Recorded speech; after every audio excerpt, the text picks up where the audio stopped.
Mga master, sa episode na ito ay gusto ko pong ibahagi sa inyo kung paano kinukompute yung magiging monthly interest ng inyo pong utang sa mga accredited private lending institutions ng DepEd.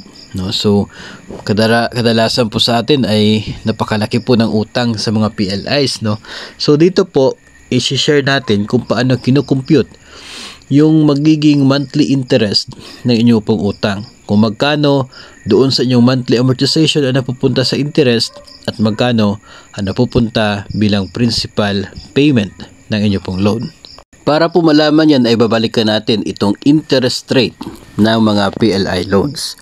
Sa ngayon po, pinapayagan ng DepEd para sa mga 5 years term na loan ay nasa 9.66% sa loob ng isang taon.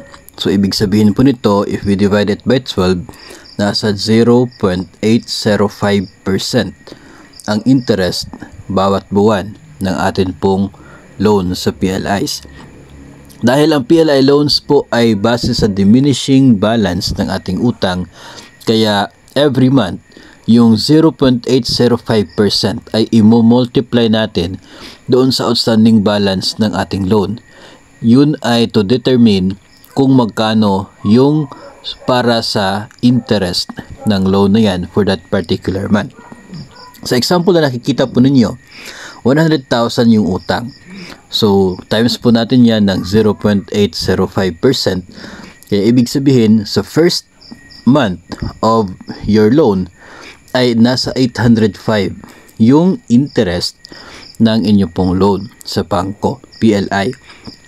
So, sa monthly amortization ng 100,000 na nasa 2,108 pesos, 805 niyan napupunta sa interest. Yung natitira na 1,303, siya pong pambayad sa principal loan. So, pagkatapos ng isang buwan, yung balanse na niyang utang ay nasa 98,696 na. 100,000 minus doon sa 1,303. So, 98,000, dito naman po magbabase yung magiging interest ng inyong utang on the second monthly amortization. So, itong 98,696, ito naman po yung i-multiply natin ng 0.805%. At yung sagot po niya ay nasa 794, so yun po yung interest niya for the following month. So, again, ibabawas natin yung interest mula sa ating monthly amortization ng 2,108, so 1,313 yung napupunta bilang payment sa inyong loan.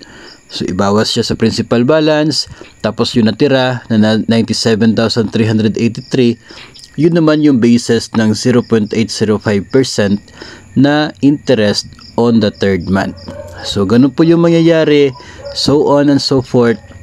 Ang mangyayari po niyan, ibig sabihin na niyan ay habang tumatagal na lumiliit yung balanse sa inyo pong utang, lumiliit din yung payment ninyo for the interest. Nakikita po ninyo yan. From 805 sa first monthly amortization, 707 na lamang siya sa 10th month amortization. No, after 10 months, from 805, 707 na lamang yung principal, interest payment ng inyo pong loan.